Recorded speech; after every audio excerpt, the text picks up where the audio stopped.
नमस्कार। आज अर्को भिडियो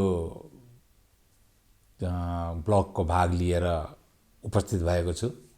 आज अन्तर्राष्ट्रिय विषय र त्यो अन्तर्राष्ट्रिय विषयको नेपालसँग सम्बन्धलाई लिएर यहाँहरू समक्ष चर्चा गर्दैछु। र यसमा फेरि पनि मेरो चर्चाको केन्द्रमा छ छिमेकी मित्र राष्ट्र चीन। तपाईहरु धेरैले हेर्नु भएको हुन सक्छ र किताब पढ्नु पनि भएको हुन सक्छ। किशोर महुवानीको किताब छ ह्याज चाइना अन भन्ने। अहिले यो कुरा सुन्दा यो प्रश्न सूचक सेन्टेन्स भए पनि यो चाहिँ फुल स्टप सहितको अथवा पूर्ण विराम सहितको सेन्टेन्स सुन्न नेपालीहरु धेरैलाई ठूलो लालसा भएको हुन सक्छ कि नेपालको परिस्थिति अहिले हेर्दाखेरि। तर विश्वको परिस्थिति त्यतैतिर गएको छ कि छैन यो त्यतिकै महत्त्वपूर्ण छ।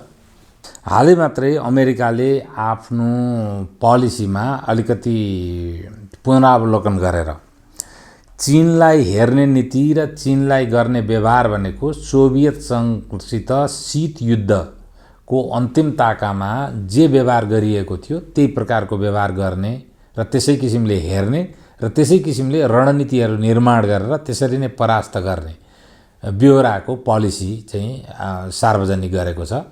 धेरै त्यसको विश्लेषणहरू पनि भएका छन्।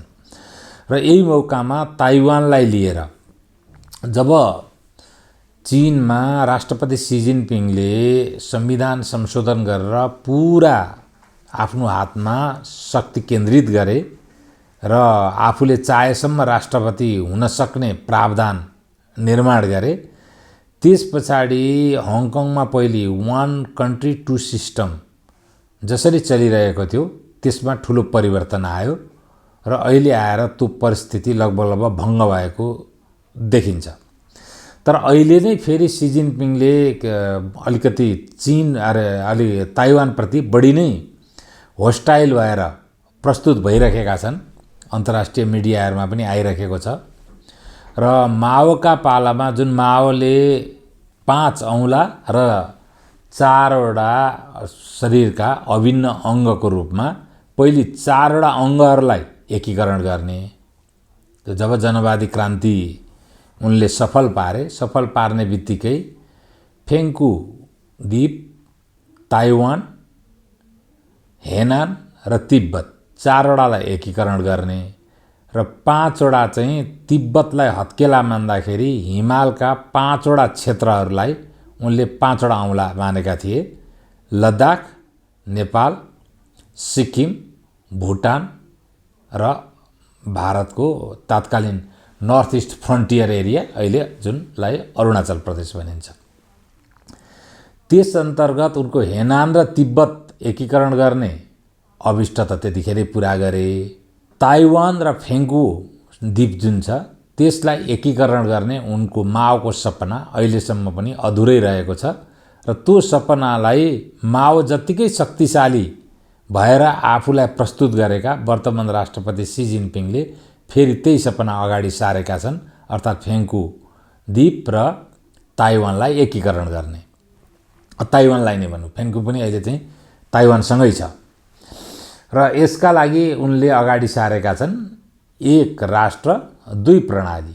एक किसिमले दुई राष्ट्रको सोभियत जस्तो दुईटा प्रेसिडेन्शियल स्टेटको सोभियत जस्तो बनाउने प्रस्ताव अगाडि सारेका छन्।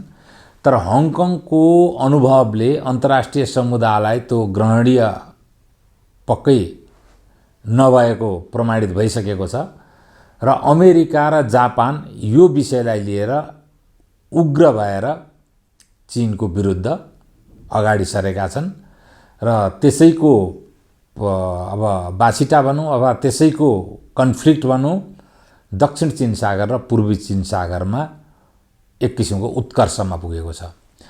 र अहिले अफगानिस्तानमाथिको इन्गेजमेन्ट पनि अमेरिकाले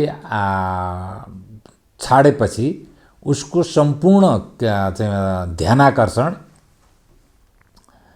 अहिले दक्षिण चीन सागर र पूर्वी चीन सागरतर्फ भएको देखिन्छ। चीनलाई राष्ट्रसङ्घको भिटो सहितको सदस्यको रूपमा लिएर आउँदा होस् अथवा त्योभन्दा अगाडि होस्, ताइवान अमेरिकाको रणनीतिक साझेदार र एक किसिमले अब अहिले धेरै राष्ट्रले ताइवानसित दौत्य सम्बन्ध कायम गरेका छैनन् र अब वान चाइना पोलिसी अन्तर्गत ताइवानको सार्वभौम सत्तालाई पनि मान्यता दिएका छैनन्। तर त्यसको बावजुद पनि अमेरिकाले ताइवानको पुरै सुरक्षाको प्रत्याभूति दिएको छ र ताइवान एक किसिमले अमेरिकाको प्रोटेक्टरेट हो। अमेरिकाले नै मेनल्यान्ड चाइनालाई राष्ट्रसङ्घमा भिटोसहित पनि लगेको हो र सँगसँगै उसले ताइवानलाई पनि प्रोटेक्टरेटकै रूपमा, अब यो भाषा प्रयोग गर्न कति हुन्छ तर एउटा ब्रोडर सेन्समा हेर्ने हो भने प्रोटेक्टरेटकै रूपमा छ ताइवान। ताइवानको अस्तित्वलाई पनि उसले निरन्तरता दिएको अवस्था छ अमेरिकाले। तर अब चीन ताइवानको अस्तित्वलाई अमेरिकाले निरन्तरता दिने जुन परिस्थिति छ त्यो परिस्थितिलाई परिवर्तन गर्न चाहन्छ र सम्भवतः त्यसका लागि सैनिक रूपले पनि तयार भएको देखिन्छ अहिलेका जुन सैनिक क्रियाकलापहरू हेर्दाखेरि। र यही संवेदनशीलतालाई लिएर दक्षिण चीन सागर र पूर्वी चीन सागरमा अमेरिकाको पुरै रणनीति केन्द्रित छ। तर त्यसलाई अब अमेरिकाको त्यहाँको ध्यानाकर्षणलाई अर्कातिर मोड्नका लागि अब चीन पनि यति धेरै शक्तिशाली भइसकेको छ कि हिन्द महासागरीय क्षेत्र, भूमध्य महासागरीय क्षेत्र हरेक ठाउँमा उसले चाहिँ कुनै न कुनै किसिमको कोभर्ट पोलिसीहरू अगाडि सारिरहेको छ अथवा सुसुप्त नीतिहरू अगाडि लिएर आएको छ। त्यसै अन्तर्गत अहिले टर्कीमा बडो अनौठो स्थिति निर्माण भएको छ। त्यहाँका राष्ट्रपतिले 10वटा प्रजातान्त्रिक कित्ताका, अन्तर्राष्ट्रिय प्रजातान्त्रिक कित्ताका 10वटा मुलुकका राजदूतहरूको जुन डिप्लोमेटिक इम्युनिटी हुन्छ त्यसलाई खतम गरिदिएका छन्। त्यसमा अमेरिका, फ्रान्स, बेलायत लगायतका राष्ट्रहरू छन्। त्यसले स्पष्ट देखाउँछ इर्दोगानलाई अगाडि अथवा टर्कीका राष्ट्रपतिलाई अगाडि सारेर अब अमेरिका, जसले सबभन्दा पहिले अन्तर्राष्ट्रिय फ्री नेभिगेसन भनौँ न, स्वतन्त्र किसिमले सामुद्रिक पारवाहनको प्रत्याभूतिका लागि सबभन्दा पहिलो युद्ध नै भूमध्य सागरमा लडेको, त्यही क्षेत्रको सबभन्दा एउटा महत्त्वपूर्ण शक्ति पहिलेको अटोमन भनौँ, अहिलेको टर्की, त्यो टर्कीलाई अगाडि सारेर अब भूमध्य सागरमा एक किसिमको एस्कालेसन अगाडि बढाएको छ चीनले। र सँगसँगै सुडान मार्फत पनि, सुडान पनि त अब ती भूमध्य सागरीय क्षेत्रमै पर्छ, सुडान मार्फत पनि त्यो अब एस्कालेसन चाहिँ अगाडि बढाएको स्थिति देखिन्छ। र चीनले दक्षिण चीन सागर र पूर्वी चीन सागरबाट अमेरिकाका इन्गेजमेन्टहरू अरूतिर पनि डाइभर्सिफाई गर्न खोजिरहेको अवस्था देखिन्छ। अमेरिका अरूतिरका इन्गेजमेन्टहरूलाई भर्सक कम गरेर दक्षिण चीन सागर र पूर्वी चीन सागरमा आफू सघन रूपमा प्रस्तुत हुने स्थितिमा देखिन्छ, जसका लागि उसले जापान र आफू मात्र होइन जापान र अस्ट्रेलियालाई पनि सबल रूपमा समर्थन गरेर चीनको विरुद्धमा लिएर आइरहेको छ भने अलिकति लिभरेज सहितको स्ट्राटेजिक पार्टनरको रूपमा भारतलाई पनि अगाडि लिएर आइरहेको अवस्था छ। अब यो स्थितिमा चीनले कसरी अगाडि प्रस्तुत होला, चीनलाई पनि सहज परिस्थिति चाहिँ देखिँदैन। तर चीनका वर्तमान राष्ट्रपतिको महत्त्वाकांक्षा अत्यन्तै तीव्र भएको र संसारमा आर्थिक र अन्य रणनीतिक प्रभावका लागि अब चीन धेरै अगाडि बढिसकेको अवस्था देखिएको छ। यसले निकै सघन प्रकारको द्वन्द्व चीनका परिवृत्तीय क्षेत्रमा स्थापित हुने निश्चित छ र त्यो द्वन्द्वको बाछिटा नेपालमा त पर्ने नै वाला छ। नेपाल चीनको छिमेकी भएको हुनाले र नेपालमा पनि चीनले पहिलेभन्दा आफ्नो नीति पूर्ण रूपले परिवर्तन गरेको प्रतीत हुन्छ। अहिले नेपालको आन्तरिक मामला र नेपालको राजनीतिक व्यवस्थापन, समाज व्यवस्थापन, मस्तिष्क व्यवस्थापन र मिडिया व्यवस्थापनमा चीन सघन रूपमा प्रस्तुत भएको छ। यो चीनको प्रस्तुतिले नेपालको परम्परागत रूपमा भएको भारत र अमेरिकासितको सम्बन्धलाई प्रभावित पारेको छ। अब नेपाल एउटा ठुलो डाइलेमा अथवा अकर्मण्यतामा अहिले रहेको छ। नेपालको कम्युनिस्टहरू मार्फत भएको मस्तिष्क व्यवस्थापनले प्रो चाइना परिस्थिति निर्माण गरेको छ।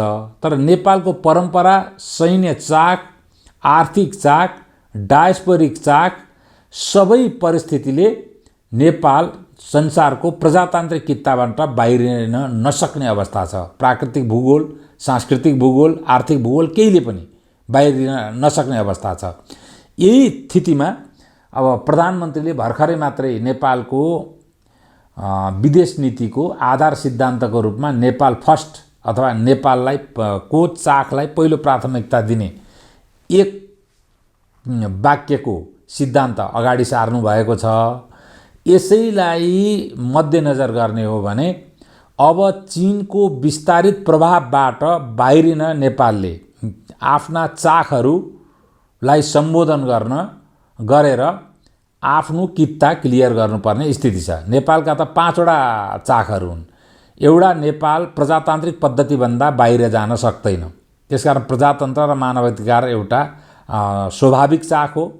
दोस्रो, हाम्रो चाख भनेको आर्थिक हो। हाम्रो आर्थिक भूगोल कहाँनेर गाँसिया छ, हाम्रो सांस्कृतिक र प्राकृतिक भूगोल कहाँनेर गाँसिया छ, हाम्रो डायस्पोरिक चाख के हो र हाम्रो श्रम सम्बन्ध कहाँ छ। यी 5वटा विषयलाई केन्द्रित गर्ने हो भने निश्चय पनि चीनभन्दा बाहिरका राष्ट्रहरू, अमेरिका, पश्चिम युरोप र भारतसित नै यी सम्बन्धहरू, अस्ट्रेलिया र जापानसित, दक्षिण कोरिया, मध्यपूर्वसित बढी यी सम्बन्धहरू गाँसिएका छन्। त्यसकारण नेपालमा प्रधानमन्त्रीकै कुरालाई आधार मान्ने हो भने नेपालले अब कित्ता क्लियर गर्नतर्फ अग्रसर भएको देखिन्छ। तर सत्तारूढ गठबन्धनकै परिस्थिति हेर्ने हो भने कित्ता क्लियर गरेर अगाडि बढ्न सक्ने परिस्थिति देखिएको छैन। एमसीसी सत्ता गठबन्धनकै कारणले लट्किरहेको अवस्था छ। अब यही हो डाइलेमा भनेको, अकर्मण्यता यही हो। यो अकर्मण्यताबाट प्रधानमन्त्रीको विदेश नीतिले अब नेपाललाई कसरी बाहिर निकाल्नुहुन्छ र चीनको जुन अहिले बढ्दै गएको विस्तारवादी सोचबाट नेपाललाई बाहिर निकालेर प्रजातान्त्रिक कित्तामा कसरी उभ्याउन सक्नुहुन्छ र प्रजातान्त्रिक कित्तासित भएका हाम्रा विवादका विषयहरूलाई कसरी सम्बोधन गरेर समाधान गर्न सक्नुहुन्छ। यो नै वर्तमान प्रधानमन्त्री पनि भविष्यका प्रधानमन्त्रीहरूको लागि पनि सबभन्दा ठुलो परीक्षाको कसी हो। यो कसीमा अहिलेसम्मका प्रधानमन्त्रीहरू त उत्रिन सकेनन्। पपुलिस्ट कुरा बोकेर हिँड्ने बाहेक उनीहरूले कुनै काम गरेनन्। वर्तमान र उपरान्तका प्रधानमन्त्रीहरूले गर्नुभयो भने उहाँहरूलाई शुभेच्छा भन्दा बाहेक केही व्यक्त गर्न सकिँदैन। अहिले आशा गर्न सक्ने परिस्थिति पनि निर्माण भइसकेको छैन। भरोसाको त कुरै छाडौँ। आजलाई चाइना केन्द्रित मेरो जुन संक्षिप्त विश्लेषण हो यति मात्रै। धन्यवाद।